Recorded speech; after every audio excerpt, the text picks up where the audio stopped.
날씨도 더운데 아침 일찍 오시느라고 대단히 수고 많으셨습니다. 그런데 이 참석하신 것이 결코 어떤 시간 낭비라든가 에너지 낭비가 아닐 겁니다. 제가 지금 계속 자본 강의를 하는데 자본만 가지면 다 성공할 수 있어요. 최근에 학자들은, 심리학자들, 정신분석학자들은 도대체 인간의 사회적 성취, 즉 사회적 성공을 이루는 요인 중에 가장 중요한 것이 무엇인가에 대한 연구를 계속합니다. 과거에는 IQ면 됐어요. IQ는 학습지능입니다. 학교에서 공부를 잘했다는 이유로 평생 호의호식하고 존경받으면서 살았어요. 20살에 사법고시에 합격하면 어떻게 됐습니까? 평생을 대우받으면서 잘 살았어요. 20살에 행정고시에 합격하면 20대 중반에 군수를 했다고요.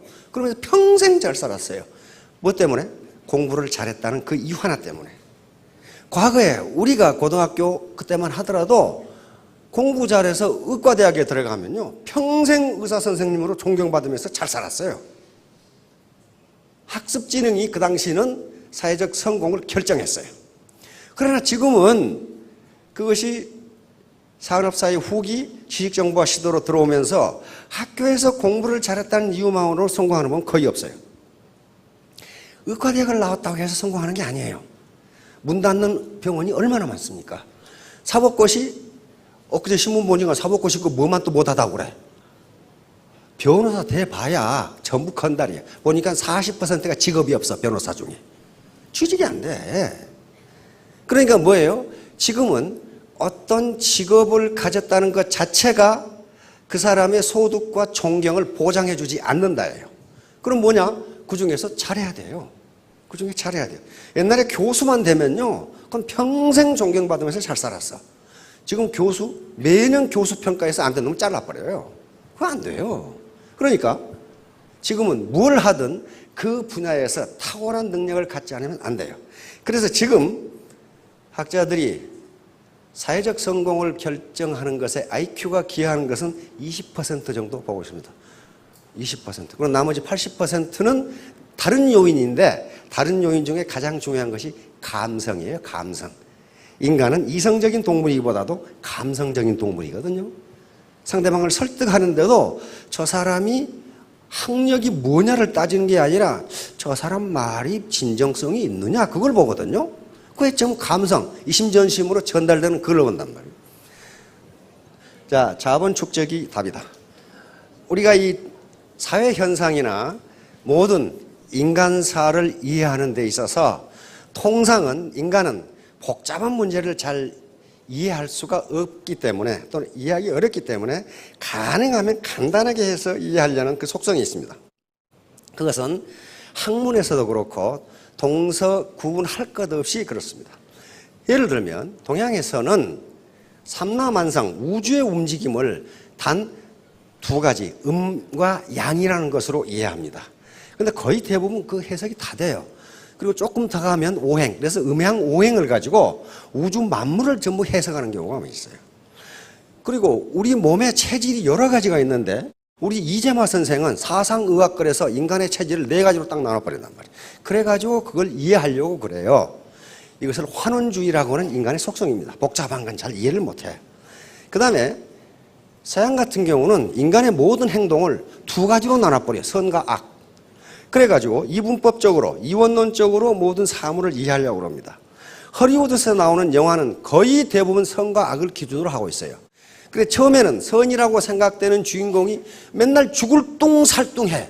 얻어 터지고 어디 끌려가고 잡혀가고, 그러다가 맨 나중에는 악이라고 설정한 인물이 죽어. 그래서 영화나 또는 드라마에서 반드시 주인공을 해야 되는 게, 주인공은 끝까지 살아남아. 끝까지 안 죽어요. 죽을 똥살똥하면서 살아남아. 근데 조연으로 나온 사람은 어느 날 갑자기 죽어버리면 그 다음부터는 출연을 못해. 자, 그렇듯이 우리가 인간 사회를 사는데 정치, 경제, 사회, 문화, 군사, 외교, 전쟁, 교육, 종교 할 것 없이 뭐 가지고 이해하면은 우리들이 잘 이해할 수가 있냐면은 자본이라고 하는 걸로 이해하면 전부 해석이 됩니다. 다시 말하면 양질의 자본을 많이 가진 사람이 이긴다예요. 반드시 이겨요. 반드시 이겨요. 그럼 자본이 무엇인가 하는 것은 차차 설명이 될 겁니다. 우리가 지금까지는 자본을, 경제 자본만을 자본이라고 생각했어요. 과거 경제학이 처음 생길 때 그렇게 했습니다. 경제 자본이라는 것은 이런 건물이라든가 이런 마이크라든가 이런 또는 이 냉방 시설이라든가 또는 땅이라든가 또는 주식이라든가 돈, 현금 또는 금, 귀금속처럼 화폐 자산으로, 화폐로 환산할 수 있는 자본을 경제 자본이라고 정의를 하겠습니다. 학자들이 그렇게 정의를 하니까 요걸 가진 사람이 돈을 버는 건 틀림없어요. 틀림없어요. 건물은 자본입니다. 자본을 가진 자가 돈을 벌어요. 돈을 법니다. 우리 친구 중에 강남에 빌딩을 가진 놈이 있어. 그 몇 층이라고는 말 않겠어. 또 거기 가가지고 당신이 그거 가졌어? 이렇게 하면 또 곤란하니까. 물어봤어요. 한 층 임대료가 한 달에 얼마야? 그랬더니 한 층 임대료가 한 달에 9천만 원이에요. 그러면 그 사람은 자본을 가졌다는 이유로 자본이 돈을 벌어주기 때문에 자기가 가서 피크닉을 가건 휴가를 가건 돈이 계속 들어와요. 그래서 자본을 가지려고 하는 거예요. 마찬가지로 저작권을 가지고 있으면, 베스트셀러의 저작권을 가지고 있으면 시장 시스템이 나한테 돈을 갖다 줘요. 그렇죠. 돈을 벌어줘. 자본을 가지고 있으면 돈을 벌어줘요. 그러니까 지금 세계적으로 문제가 되고 있는 게 피케티라고 하는 사람이 쓴 21세기 자본론이라는 거예요. 그게 지금 우리나라에서 번역을 하고 있는데 미국에서는, 미국과 유럽을 지금 강타하고 있어요. 그 책 때문에. 무려 700페이지가 되는 책인데 그 책이 지금 날개 돋친 듯 팔린단 말이에요. 엄청나게 방대한 경제학 서적인데 그 책의 결론은 단 하나예요. 자본이 돈을 버는 속도가 노동이 돈을 버는 속도보다 빠르기 때문에 부자는 점점 부자가 되고 가난뱅이는 영원히 가난뱅이가 될 것이라는 결론이에요. 그러면 이 시스템을, 자본주의 시스템을 때려 엎지 않는 이상 뭘 해야 돼? 자본을 가져야 돼요. 자본을 가져야 돼. 근데 다행히 자본의 개념이 점점 확대되면서 오늘날은 경제 자본뿐만 아니라 모든 것이 학자들은 자본으로 봅니다. 그중에 중요한 것이 사회자본, 문화자본, 신뢰자본, 상징자본, 도덕자본 이런 것들이에요. 그리고 심리자본. 그러니까 그런 것들은 돈이 들지 않더라도 자기가 축적할 수가 있어요. 그러니까 우리가 통상 어떤 좋은 덕목을 이야기할 때 그 덕목 뒤에 자본이라는 전미사를 붙이면 그게 자본이 돼요. 자본은 곧 생산성을 의미합니다. 그러니까 예를 들면 건강. 거기다가 자본이란 말만 붙여봐요. 건강 자본. 그렇게 돼요. 그러면 무슨 말이냐 하면은 건강한 사람이 건강하지 못한 사람보다 생산성이 높다. 그런 얘기예요. 지금 시중에 도덕자본이라는 책도 나와 있어요. 도덕성이 높은 사람이 불량한 놈보다 생산성이 높다. 그런 얘기예요. 그러니까 우리 서민이 궁극적으로는 경제 자본을 가져야 되는데 그걸 못 가지니까 그 다른 자본을 갖게 되면 빈곤에서 벗어날 수 있다. 그게 결론이에요, 오늘. 자, 그러면 자 봅시다. 부자 3대 못 간다. 이 속담 들어봤죠? 이건 조선시대는 맞아요. 그러나 지금은 맞지가 않아요. 지금은 3대 가면 망하는 게 아니고 3대 가면 더 부자가 돼요. 더 부자가 된다고. 지금 우리 이건희 회장님 할아버지 만석군 농구셨어요. 그렇죠? 막 부자였어. 그런데 이병철 회장 그 부친보다 더 부자가 됐어. 이건희 회장 3대째예요. 망해야 되는데 더 부자가 됐어. 다시 말하면 부자 3대 못 간다는 건 전통사회에서 이야기예요. 왜 그러냐면요. 전통사회에서의 유일한 자본이 뭐였냐면 땅이었어요. 토지였어요. 그리고 그 토지는 무엇과 연결되어 있었냐면 벼슬과 연결되어 있습니다. 조선시대에서 땅은 개인 땅이 없습니다. 모두 누구 땅이에요? 모두 임금님 땅이에요. 보천지하 막비 왕토라고 그랬습니다. 하늘 아래 왕의 땅이 아닌 것이 없다예요. 그러면 벼슬아처들이 가지고 있는 땅은 뭐냐 하면은 수조권이라고 하는 권리, 수조권. 그 땅에서 네가 소작을 주고 소작료를 네가 받아 먹어라. 그 수도권을 준 거예요. 그래 세금 대신 그 사람들은 이 사람한테 뭘 내면 돼? 토지만 내면 돼. 그걸 준 거란 말이죠. 그러니까 그것이 벼슬과 연계되어 있기 때문에 아버지가 벼슬을 했는데 그 아들이 벼슬을 못하면 뺏길 가능성이 많아요. 그 다음에 조선시대에 토지 소득보다 더 많은 게 뭐였냐면 뇌물이었어요. 뇌물이요. 그럼 벼슬을 해야 어떤 놈이 뇌물을 갖다 주지. 근데 통상 아버지가 벼슬하고 아들이 벼슬하고 손자가 벼슬하고 하는 게 거의 없었어요. 그래서 3대를 못 간 겁니다. 다시 말하면 아버지가 천신만고 끝에 부를 일궈 놓으면은 아들은 한량이 돼. 한량이 돼가지고 축첩을 일삼아. 그래서 재산을 축내. 그 손자는 뭐가 되냐면 건달이 돼가지고 기생집 출입하다가 말아먹고. 그러니까 3대를 못 가는 경우가 거의 많았어요. 왜? 자본을 토지자본, 경제자본만 물려줬기 때문이에요. 일반적으로 경제자본을 물려받아도 그 인간됨이 인적자본이 축적되지 않으면 그걸 지킬 수가 없어요. 우리 주변에서 직접 보셨거나 말을 많이 들으셨을 거예요. 우리 동네에도 그런 사람이 있어. 평생 농사만 짓고 사셨어. 근데 그것이 어느 날 갑자기 광주시로 들어가가지고 공단이 돼가지고 국가에 수용해가지고 수십억을 줬어. 아이고, 농사 짓는 분들 몇천 평씩 하잖아요. 많은 경우는 막 몇만 평이에요.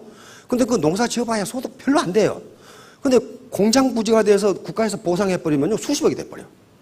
그런데 그분은 성실한 농부셨지만은 그 수십억의 경제 자본을 다룰 만한 인적 자본이 되어 있질 않아. 인적 자본이 되어 있질 않아. 그러니까 어떻게 됩니까? 그때부터 그 많은 자녀들이 갑자기 자라기 시작해. 어? 계속 찾아오면서. 그래서 계속 뜯어먹어. 어? 계속 뜯어먹어. 다 뜯어먹으면 지금 어디로 가버리고 없어. 다시 말하면, 그래서 나중에 노후가 비참하게 됐어요. 다 뺏기고. 그 자본을 관리할 만한 인적 자본이 되어 있지 않은 거예요. 그래서 반드시 경제 자본이 주어진다고 해서 그것을 관리할 수 있는 능력이 갑자기 생기는 게 아니에요. 그런데 오늘날 부자가 3대 가면 더 부자가 되는 게 뭐냐 하면은 부자들이 자식에게 경제 자본만 물려주지 않는다예요. 반드시 교육이란 걸 통해서 인적 자본을 물려줘요. 그리고 사회적 연결망이란 걸 통해서 사회 자본을 물려줘요. 그리고 커나오는 과정에서 문화 자본을 물려줍니다. 매너라든가 말씨라든가 이런 것들을 물려줘요. 학자들의 연구에 의하면 그런 연구들이 많습니다. 어째서 부가 세습되는가? 유럽 같은 경우는 상속세가 엄청나게 비싸요. 엄청나게 비싸기 때문에 상속세를 물고 나면 경제자본이 거의 안 남아. 그런데 어째서 부자들은 또 부자가 되는가를 연구하다가 경제자본 말고 다른 자본을 물려줬구나. 그 자본이 다시 생산성을 발휘했구나. 이 결론에 도달하게 된 겁니다. 도달하게 된 거예요. 그러면 우리도 경제자본이 없으니까 그런 자본을 갖게 되면 빈곤에서 벗어난다.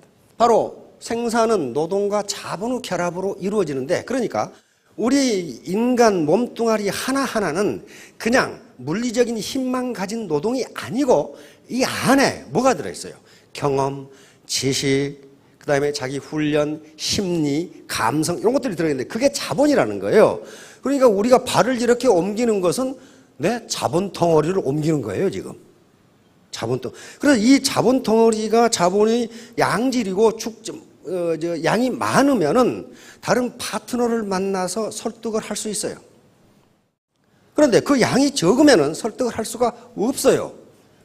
그 의미예요. 자, 그러니까 이 자본이랑 원래는 토지, 노동, 자본 이렇게 생산의 3대 요소라고 그러는데 이런 것들이 결합돼서 생산이 나옵니다. 지금도 그래요. 지금도 이것은 변함이 없는데 토지와 자본 이걸 자본에 묶어버리고 토지도 자본이기 때문에 지금은 노동도 단순히 선천적인 물리적 힘만 가진 노동이 아니고 그 안에 기술과 경험, 지식이라는 것이 들어있으니까 노동 자체가 뭐다? 자본이다. 이렇게 보는 거예요. 그러면 이제 자본이 전부예요. 그래서 이 경제 현상 모든 전쟁도 자본을 많이 가진 자가 이기게 돼 있어요. 모든 전쟁도 다 그렇고 비즈니스도 다 그렇습니다. 자, 그런데 이 자본 개념이 확대됨으로써 다행인 것은 우리 서민도 자본을 가질 수 있답니다. 요 소는 자본입니다. 요 농부는 노동력을 가지고 있어요. 요렇게 하는 거다고, 요 놈으로 해보는 거다고 어디가 생산성이 높으냐 이거예요. 요걸로 하는 거다고 이 트랙터로 밀어보는 거다고 어디가 생산성이.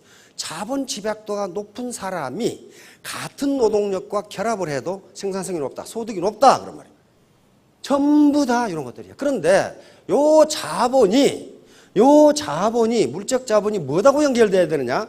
나라고 하는 인간의 인적 자본과 연결되지 않으면 이 자본이 하나도 필요가 없어요. 로켓포를 줬는데 쏠지를 몰라. 쏠 줄을. 그러면 로켓포가 무슨 소용이 있어? 그 고철덩어리지. 그러니까 여기에 지금 알렉산더 대왕이고 나폴레옹이고 아이젠하워 원수, 메가더 원수, 마샤르 원수, 몽고메리 원수인데 요런 분들이 미국의 무기 체계와 결합하면서 히틀러와 대결을 했기 때문에 2차 대전에서 연합국이 승리한 거예요. 다시 말하면 무기 체계, 물적 자본 플러스 인적 자본이 풍부했단 말이에요. 물론 독일군에도 기라성 같은 장성들이 있었습니다. 롬멜이라든가 룬드스테드라든가 보크라든가. 그런데 히틀러라는 놈이 말을 안 들었어. 말을 안 들었어. 미국의 대통령 그리고 처칠은 말을 들었어요. 이 장성들이 하는 얘기를. 그래서 미국이 이긴 거예요. 자본을 가진 자와 못 가진 자의 대결. 내가 여러 번 말씀을 드렸죠. 요놈은 자본을 가진 놈이 못 가진 놈. 누가 이기겠어 이거? 예? 요놈은 자본을 가진 놈 못 가진 놈. 요놈은 가진, 웃기는 거죠. 대결이 안 돼요. 자본을 못 가진 놈이 큰 놈한테, 다시 말하면 동네 슈퍼마켓이 SSM한테 대결하는 건 요다고 똑같아요. 자식이 물었어 코를. 어떻게 됐습니까 이게? 죽는다고요. 이것이 자본의 힘이에요. 그 사람이 도덕적이냐 아니냐 그런 건 문제가 없어요. 영국과 미국의 폭동입니다. 2011년에 일어났죠. 영국은 자본주의가 생겨난 국가예요. 최선진 민주국가입니다. 폭동이 일어났어요. 미국 월가입니다. 월스트리트. 여기서 월스트리트 점령 시위가 일어났어. 왜? 여기 있죠. 1%, 99%. 1%의 강자들이 소득의 99%를 다 먹는다. 그런 말이에요. 99%의 약자들은 소득의 1% 가지고 겨우 연명하고 있다. 요게 자본을 가졌느냐 안 가졌느냐. 그러니까 사회 포럼에서는 뭡니까? Capitalism isn't working. 자본주의가 제대로 작동하지 않는다. Another world is possible. 또 하나의 세계가 가능하다. 지금 시위하고 있잖아요. 자본주의가 제대로 작동하지 않는다. Another world is possible. 또 다른 세계가 가능하다. 그러면 이 또 다른 세계를 만들 때까지 언제 기다릴 거냐? 기다릴 수 없어요. 내가 자본을 가지면 돼요. 자본주의 4.0 우리 신문에 한 1년 동안 계속 보도했죠. 자본주의 4.0 시대. 이건 그 타임지의 칼레키라는 사람이 쓴 책인데 우리나라 번역대에 나와 있어요. 자본주의 4.0. 이것도 한마디로 말하면 뭐냐면은 인간의 얼굴을 가진 자본주의예요. 지금 하이에나 자본주의이기 때문에 먹고 먹히는 자본주의란 말이에요. 정글 자본주의. 그렇게 되니까 인간의 얼굴을 가진 자본주의로 나가자 그러는데 언제 나갑니까? 그래 언제? 그동안 생일에 잘 먹으려고 한 달 굶었더니 죽어버리더라고. 언제 기다리고 있어요. 내 스스로 자본을 갖는 길밖에 없어요. 그리고 신자유주의가 들어왔어요. 신자유주의는 옛날 시장 만능주의입니다. 신자유주의. 그래서 바로 레이거노믹스 또는 대처리즘이라고 하는 건데 두 사람이 받아들인 거예요. 이건 뭐냐면은 두 가지 이론에 근거하고 있습니다. 아랫목, 윗목 이론. 아랫목이 따뜻해지면 시간이 조금 지나면 윗목도 따뜻해진다. 옛날 구들장에 살아본 어르신들 그렇게 되죠. 계속 풀 때면은 이게 뭐냐면은 부자가 점점 돈을 많이 벌면 나중에 가난뱅이들한테도 콩고물이 간다. 그런 얘기예요. 아랫목, 윗목으로. 그런데 아랫목이 불 들어가지고 타는데 윗목은 아직도 싸늘하더라. 지금 그렇게 돼버린 거예요. 그러니까 이게 안 맞다 이거예요. 그 다음에 트리클 다운 시어리. 낙수 이론이라고 합니다. 위에 부자들이 돈을 많이 벌면은 밑에 콩고물이 밑으로 떨어져 가지고 가난뱅이들도 먹고 산다. 근데 콩고물이 안 떨어져. 안 떨어지고 밑에 있는 콩고물이 위로 올라가. 다시 말하면 프랜차이즈를 5,000개씩 해가지고 동네 콩우두노까지 다 빨아서 파이프라인으로 가버려. 그렇게 되지 그것이 다시 동네로 안 돌아오더라. 그런 얘기예요. 그러니까 지금은 나온 이론이 분수 이론입니다. 밑에서 이 물을 뿜어 올리면 위에까지 올라간다는 그 이론이에요. 그러니까 서민들을 잘 살게 만들어주면 결국은 서민들은 뭐 합니까? 물건을 사고 그 물건을 만드는 것은 기업이기 때문에 기업도 돈을 벌게 되어 있다. 그런 얘기예요. 근데 그게 맞는 것 같은데 언제 그걸 기다리냔 말이에요. 언제 싸움하다가 끝나고 한 달 굶으니까 죽어버리듯이 그거 기다리다가 죽어버린다고. 그래서 이 신자유주의가 실패했다는 걸 다보스 포럼에서 인정을 합니다. 다보스 포럼이 슈바브라는 사람이 만들었는데, 이 다보스 포럼은 전 세계 1%의 부자를 대변하는 세계적인 포럼입니다. 세계 경제 포럼이라고 하는데, 적어도 7억 달러 이상의 매출을 올리는 기업의 CEO라야 갈 수 있는 거지 가는 건 아니에요. 거기서 초청을 해야 돼. 어떤 사람이냐? 사회적으로 저명히 인사해야 돼.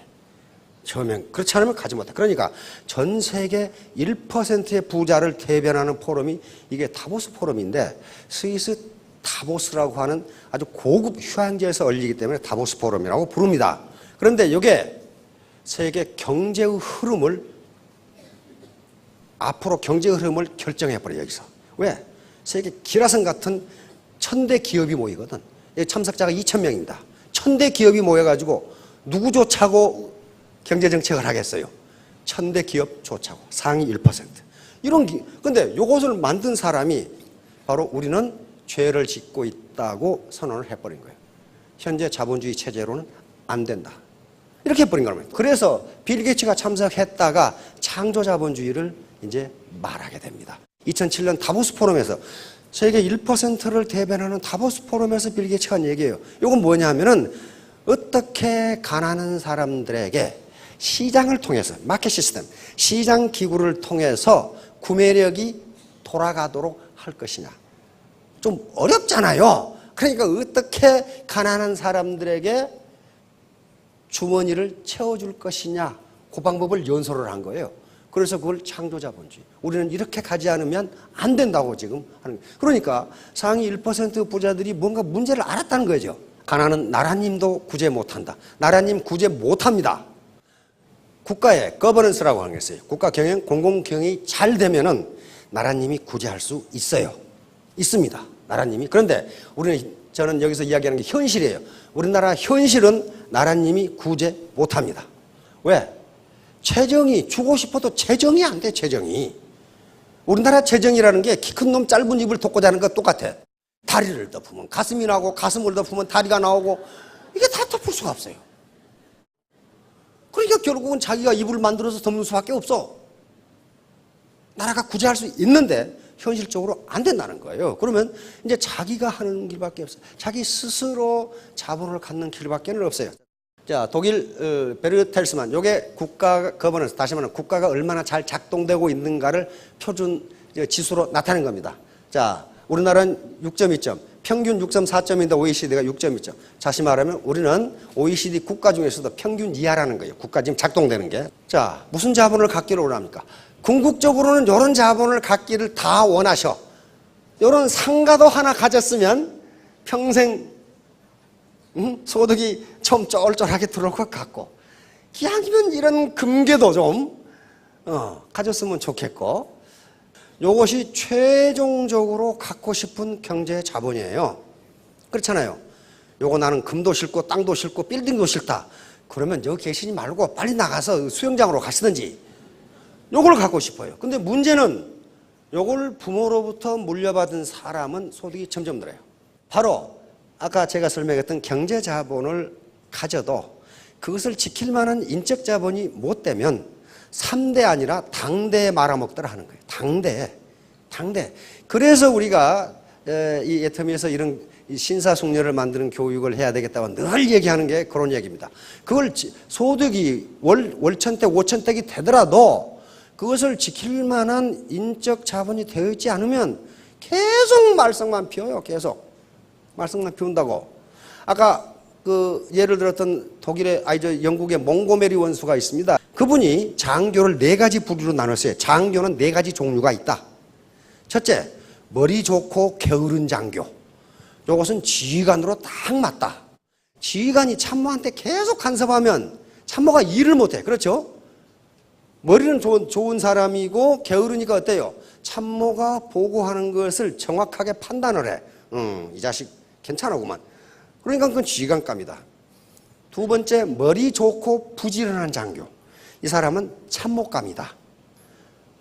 부지런하니까 많은 정보를 수집해가지고 그중에 쓸만한 정보만 지휘관에게 보고를 하니까 참모감이죠. 세 번째, 머리 나쁘고 게으른 장교. 이것은 쓸모없을 것 같은데 그래도 쓸만하다. 머리 나쁘고 게으르기 때문에 지가 뭘 찾아서는 않지만 시키는 일은 제대로 한다 그 말이에요. 그 다음에 당장 쫓아내야 할 장교. 머리 나쁘고 부지런한 장교. 요건 하는 일마다 일을 저질러라. 하는 데마다 머리 나쁜 놈이 부지런해가지고 일만 저질러라. 요놈은 당장 쫓아내라 그랬거든. 그러니까 이런 애터미 교육을 잘 못 받으면 나중에 5천택이 됐는데 머리 나쁘고 부지런해. 그래 가는 데마다 일을 만들어놔. 그래서 인적 자본이 필요한 거예요. 이렇게 해서 바로 이 인적 자본, 이거 아인슈타인이죠. 이거는 고집이라고 봅니다. 고집은 지식분의 1이다. 다시 말하면 무식한 놈이 용감하다 그런 말이에요. 지식이 없는 놈이 고집은 세다 그 말이에요. 이건 망하기 딱 좋거든요. 당대의 망이에요. 이것은. 그래서 사회자본의 축적입니다.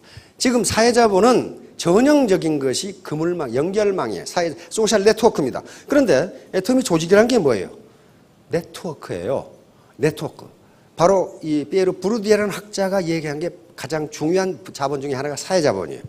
이 사회자본의 질과 크기에 따라서 소득이 결정된다. 그런 거예요. 맞죠? 애터미의 이 소셜, 사람과 사람으로 연결된 네트워크인데 이 네트워크의 사이즈와 질에 따라서 그 사람의 소득이 결정된다요. 결정된다. 그러니까 어떻게 하면 네트워크의 사이즈를 크게 하고 퀄리티를 높일 것이냐 하는 게 문제잖아요. 지금 사업의 문제예요. 그런데 그 소셜 네트워크 자체가 자본이고 이걸 누구에게 물려줍니까? 자손에게 물려줄 수 있잖아요. 이 네트워크를 물려줘요. 물려줄 수 있잖아요. 네, 자본이니까. 자본주의 사회니까 자본을 물려줄 수 있어요.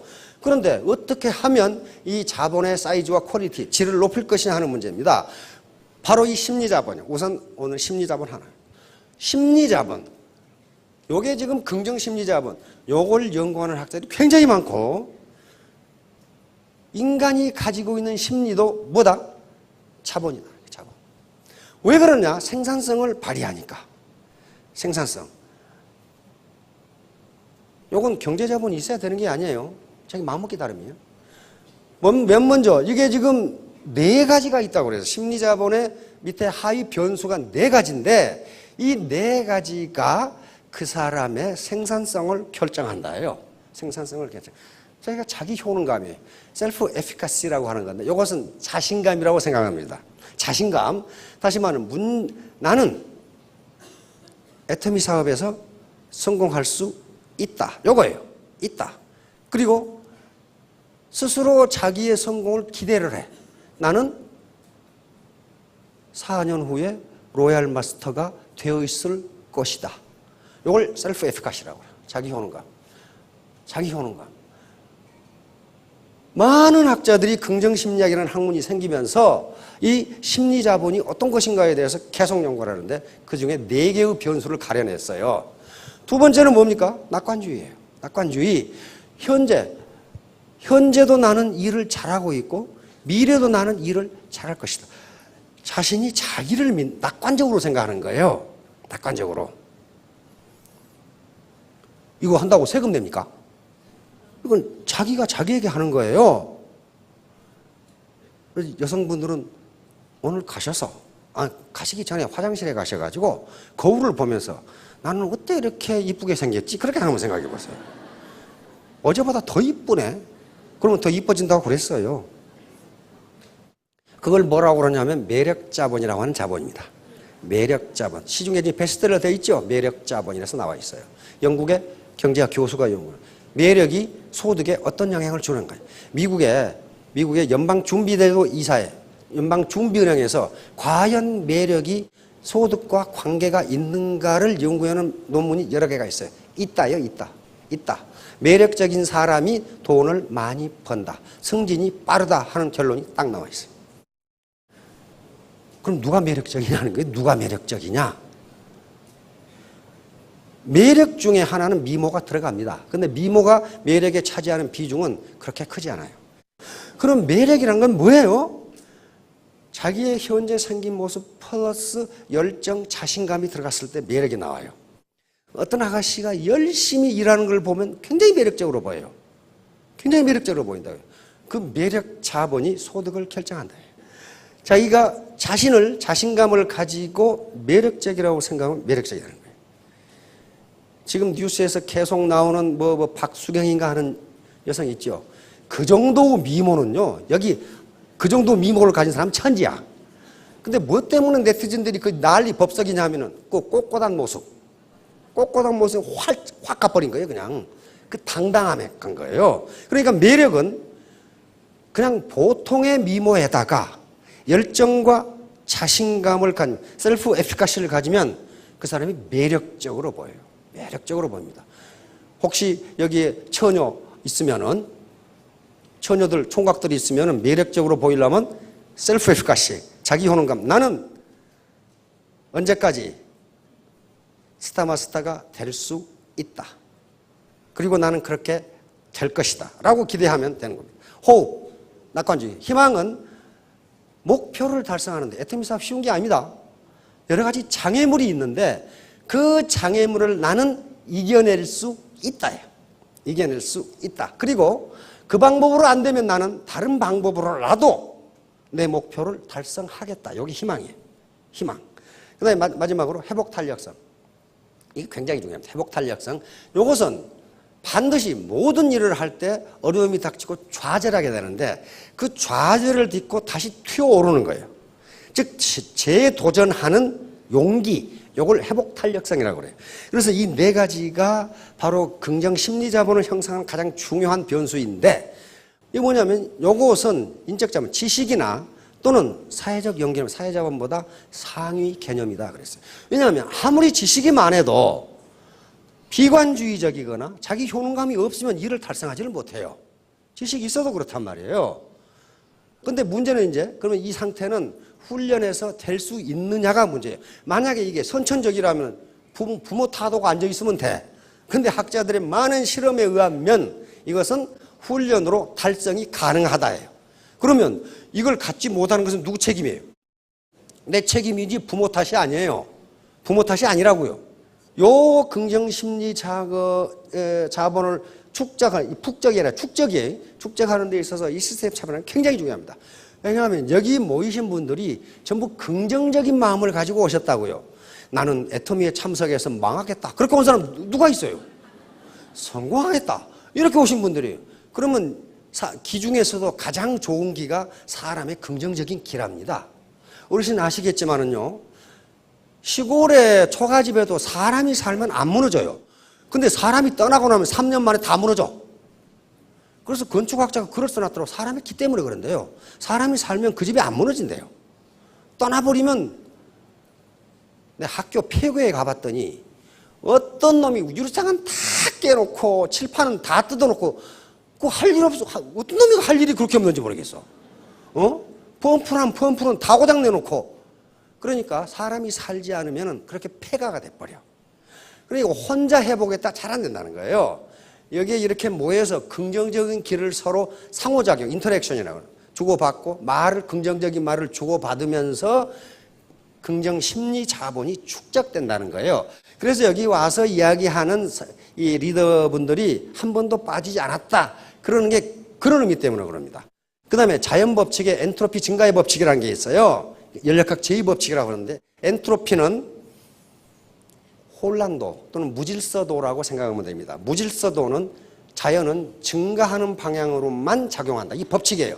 감소하는 방향으로는 적용하지 않는다. 예를 들면 물에 잉크방울 한 번 딱 떨어뜨리면 어떻게 됩니까?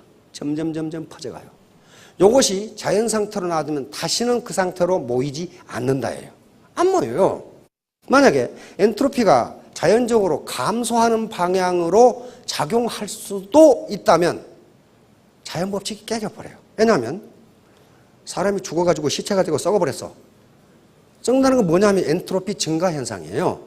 전부 분자로 날아가는 거예요. 그러니까 여기에 원소가 썩 있다가 분자로 날아가 버리면 무질서도가 어때? 커져 버려요. 그런데 엔트로피가 감소한다는 건 요놈이 다시 모여가지고 살아나. 그러니까 절대로 엔트로피는 감소하는 방향으로 작용하지 않는다예요. 다시 말하면 우리 아들놈이 초등학교 다니는 아들놈이 학년 초에 책상을 깨끗하게 정리해 놓더니 한 달 후에 가보니까 엉망진창이야. 엔트로피는 증가하는 방향, 혼란스러운 방향으로만 됩니다. 그러니까 여기에서 이런 여러 가지 강의를 듣고 또는 스폰서들하고 이 상호작용을 하고 그때는 딱 긍정심리자본이 들어가. 나는 3년 만에 스타마스터를 해야지. 근데 이게 집에 가면 흐트러기 시작해. 이게 엔트로피 증가의 법칙에 따라 술술 남편이 어디 갔다 왔어? 이렇게 물기 시작하면은 그때부터 술술 이 에너지가 흐트러져. 그래서 다시 그러면 엔트로피가 감소하는 방향으로 작용하려면 어떻게 해야 되느냐? 반드시 외부에서 에너지가 가해져야 돼요. 에너지가 없으면 절대로 되지 않아. 반드시 어떤 에너지가 가해져야 엔트로피가 감소하는 방향으로 늘어나요. 물이 얼음 조각이 그대로 자연 상태에 놔두면 얼어서 녹아서 흘러요.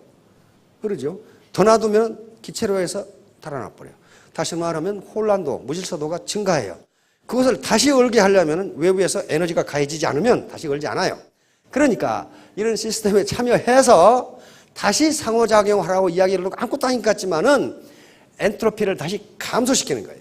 그래서 다시 셀프 에피카시, 내 자기 효능감을 높이는 겁니다. 아, 저분이 그렇게 했다면 나도 3년에 스타마스터가 될 수 있다. 이게 자기 효능감이에요. 이런 효능, 자신감을 굳게 가지면 그 사람이 매력적으로 보인다고. 매력적으로. 자신감도 없이 이게 흐느적거리면은 누가 어디다 갖다 쓰겠어요. 결론은 소굴대시입니다. 이것은 개구리가 파리를 잡기 위해서 뒤로 물렸다가 뛰듯이 작을 소자, 굽힐 굴자, 큰 대자, 별신자입니다. 작게 굽히고 크게 뛴다. 다시 말하면 애터미 사업이 그런 사업입니다. 여러 가지 사업을 하는 동안에 애로사항이 있을 텐데 좌절감도 있고 친구가 네가 어쩌다 그렇게 됐냐 뭐 이런 식으로 그때 작게 굽히지만은 나중에 언제 딱 스타마스터가 돼서 3,000댁이 되면은 그때서 친구가 그래. 야, 이 기집애야. 왜 나한테 이야기 안 했어? 얘기했는데. 그게 대신이에요, 대신. 저 기집애가 나보다 공부도 못한 것이 나보다 소득이 많아? 60명 클래스에서 자기가 56등, 자기 친구가 57등이었는데 나보다 공부도 못한 것이 그렇게 된다고 이게 그게 소굴 대신이에요. 그러니까 사업 성공을 하시는 데 있어서 작게 굽히세요. 그러면 크게 뛸 수 있습니다. 모든 것은 지식의 문제도 아니고 지금 현재 경제자본을 얼마나 가졌는가의 문제도 아니고 태도의 문제입니다. 애티튜드. 다 합해보면 알파벳 순서 100점이 돼 있어요. 100점이 돼 있는데 이 중에 어빌리티, 능력은요 1%만 있으면 됩니다. 능력이 1%도 없는 사람은 없어요. 이게 에디슨이 한 말이거든요. 천재는 1%의 영감과 99%의 노력으로 이루어진다. 땀으로 이루어진다. 1%의 영감이라는 게 지식입니다. 지적 능력이에요. 나머지는 전부 태도입니다. 그래서 여러분들이 내 태도, 이거 멘탈 애티튜드입니다. 내 정신 자세가 태도예요. 정신 자세만 가지면은 자기 효능감이라고 하는 긍정 심리 자본만 가지면은 경제 자본이 없더라도 경제 자본을 만들 수 있다예요. 만들 수 있다. 요것은 부모가 주는 것도 아니고 자기가 해야 돼요. 자, 3년 뒤, 5년 뒤에 모두 3,000댁, 5,000댁이 되시기 바랍니다. 감사합니다.